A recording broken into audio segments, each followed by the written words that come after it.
Kali ini kita mau ngobrolin topik yang mungkin membuat kita agak pusing, tapi sebenarnya penting banget buat masa depan kita semua. Lapangan pekerjaan.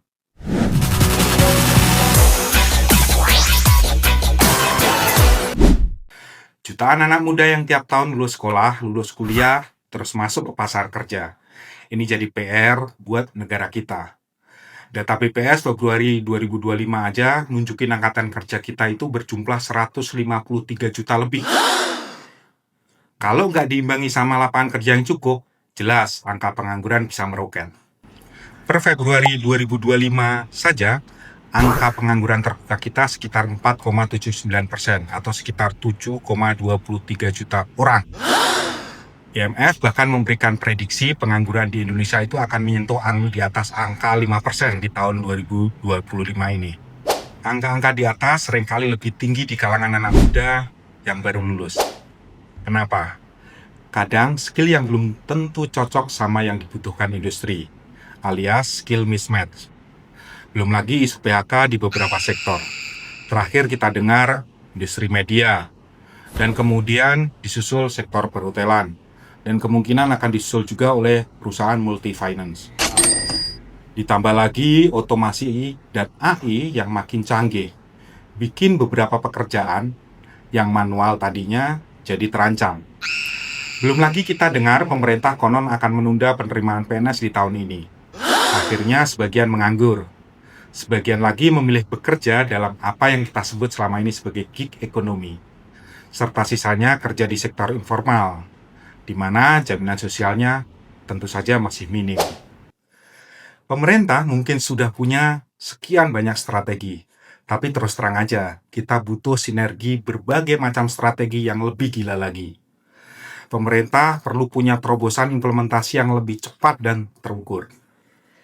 Terobosan pertama, percepatan hilirisasi tambang dan industri pertanian dan perikanan. Yang pertama ini kita ngomongin hilirisasi. Ini jangan sampai cuma jadi jargon politik aja, tapi mesti beneran dilaksanakan. Smelter pertambangan per Maret 2024, 54 smelter udah nyerap sekitar 112.732 pekerja. Tahun 2025 ini, dengan adanya smelter baru seperti Freeport Manyar, bisa nambah sekitar 5.000 sampai 15.000 tenaga kerja. Jadi totalnya bisa di angka 122.732 orang. Lumayan untuk menyerap angkatan kerja. Terus kawasan industri pertanian dan perikanan yang sudah dicanangkan oleh pemerintah. Ini juga nggak kalah menarik. Produk pertanian nggak hanya dijual dalam bentuk hasil panen mentah, tapi bisa diolah jadi produk turunan yang lebih bernilai. Pemerintah yang sudah mencanangkan kawasan industri pertanian atau KIP dan kawasan industri perikanan terpadu KIPT, secara sederhana misalnya, kalau ada sekitar 5-10 KIP aktif, masing-masing bisa menyerap 500-2.000 pekerja. Itu udah bisa nyerap 10.000 orang. Terus kalau ada 3-5 KIPT, bisa nyerap kurang lebih 3.000 orang. Belum lagi nih, klaster-klaster UMKM pengolahan di desa-desa. Kalau ada 100-200 klaster UMKM, masing-masing bisa nyerap misalnya katakanlah 30-200 pekerja, itu sudah nyerap 20.000 orang. Jadi dari sektor pengolahan pertanian aja, kita bisa nambah sekitar 33.000 tenaga kerja. Nah, terobosan yang kedua ini bisa juga dilakukan oleh pemerintah. Segerakan ekonomi kerakyatan lewat koperasi merah putih. Sekarang kita beralih ke yang lebih dekat dengan kita, yaitu ekonomi kerakyatan lewat koperasi. Pemerintah sudah punya program yang namanya Koperasi Merah Putih yang direncanakan beroperasi di 80.000 desa dan kelurahan di seluruh Indonesia. Coba kalau setiap koperasi ini rata-rata aja nyerap 10 tenaga kerja, mulai dari pengurus, pengawas, sampai pelaksana operasional. Totalnya bisa nyerap 800.000 tenaga kerja secara nasional. Ini potensi besar buat menghidupkan ekonomi di level akar rumput, sekaligus sebagai bantalan angkatan kerja di desa, agar memperkecil peluang migrasi ke kota untuk mencari pekerjaan. Nah, terobosan yang ketiga, optimalisasi pekerja migran Indonesia. Nah, yang terakhir ini sering jadi pro dan kontra, tapi sebenarnya bisa jadi solusi jika pemerintah serius melaksanakannya.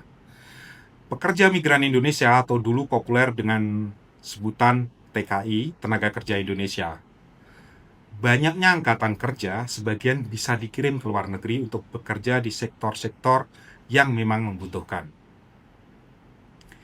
Ini bisa mengurangi beban kerja pasar kerja di dalam negeri.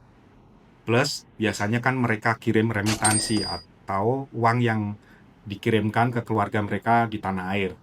Ini juga bisa menggerakkan ekonomi rumah tangga, dan tentu itu bisa mengatrol daya beli lokal. Target penempatan PMI atau TKI itu sekitar 275.000 orang per tahun di tahun 2024 sampai 2025. Jadi kalau dalam 2 tahun kita bisa memberangkatkan sekitar 550.000 tenaga kerja kita ke luar negeri. Tapi tentu ya dengan syarat, dan ini tidak bisa ditawar. Penempatannya harus aman, legal, dan terlindungi. Negara harus benar-benar hadir untuk mereka yang bekerja di luar negeri, baik saat persiapan, saat pemberangkatan, saat bekerja, sampai dengan saat mereka pulang ke tanah air. Dampak nyata dari angka-angka yang disebutkan tadi, dari smelter, itu sudah 122.732 orang. Dari industri pengolahan hasil pertanian dan perikanan, 33.000 orang. Dari Koperasi Merah Putih, 800.000 orang. Dari PMI atau TKI itu sekitar 550.000 orang. Nah, kalau dijumlahin semua, totalnya jadi 1.505.732 orang. Lebih dari 1,5 juta orang. Nah, ingat kan tadi jumlah pengangguran kita di awal itu sekitar 7,23 juta orang. Kalau 1,5 jutaan orang ini bisa terserap, maka jumlah pengangguran kita bisa sangat turun. Ini baru dampak langsungnya. Belum lagi kalau kita ngomongin multiplier effect atau efek berganda. Artinya misalnya satu pekerjaan yang tercipta bisa menciptakan pekerjaan lain di sektor-sektor pendukungnya. Kalau efek pengganda ini kita masukin, bisa jadi angka pengangguran kita bisa sangat turun. Yes! Bahkan mungkin mendekati angka ideal di kisaran 2%. Tentu ini sangat mengungkit. Dari situasi yang tadinya darurat lapangan pekerjaan, berpeluang menjadi aman. Aman buat nama baik pemerintah dan aman buat kehidupan keseharian masyarakat. Tapi tentu saja ini bukan sulap, bukan sihir. Keberhasilan dari smelter sampai PMI sangat bergantung pada beberapa hal. Yang pertama, harus ada konsistensi kebijakan dan regulasi investasi. Pemerintah harus konsisten dengan percepatan program hilirisasi dan koperasi. Nggak boleh setengah-setengah, apalagi hanya wacana dan pencitraan. Investasi dan dunia usaha harus ramah lingkungan, serta aman juga dari pemalakan. Baik pemalakan dari preman yang berpendidikan maupun preman jalanan. Yang kedua, harus ada peningkatan kualitas SDM. Ini penting banget. Pemerintah harus berkolaborasi aktif dengan industri dan dunia pendidikan untuk segera melakukan program reskilling dan upskilling secara masif. Biar keterampilan dan keahlian nyambung sama kebutuhan industri saat ini dan masa depan. Yang ketiga, fasilitasi dan perlindungan PMI secara konkret. Pastikan penempatan PMI itu aman, legal, dan mereka terlindungi di sana. Jangan sampai ada yang jadi korban pungli atau pungutan liar, apalagi perdagangan manusia. Nah, yang terakhir atau keempat adalah koordinasi lintas sektor harus diperkuat.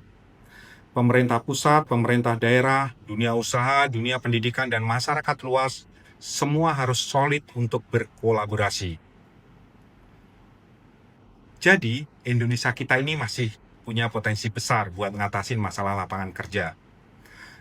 Tantangan demografi yang tadinya di satu sisi itu adalah peluang, di sisi lain adalah momok atau hantu barangkali, bisa diubah jadi peluang emas buat pertumbuhan ekonomi yang lebih merata dan kesejahteraan yang meningkat. Kuncinya ada di komitmen yang kuat dan eksekusi yang cepat dan tepat. Nah, gimana menurut kalian? Ada ide lain? Atau kalian punya pengalaman terkait topik ini? Silakan share di kolom komentar. Saya Jus Darmawan, terima kasih udah nyimak episode Mindscape kali ini. Untuk bangkit bersama, membangun Indonesia menjadi tanah harapan.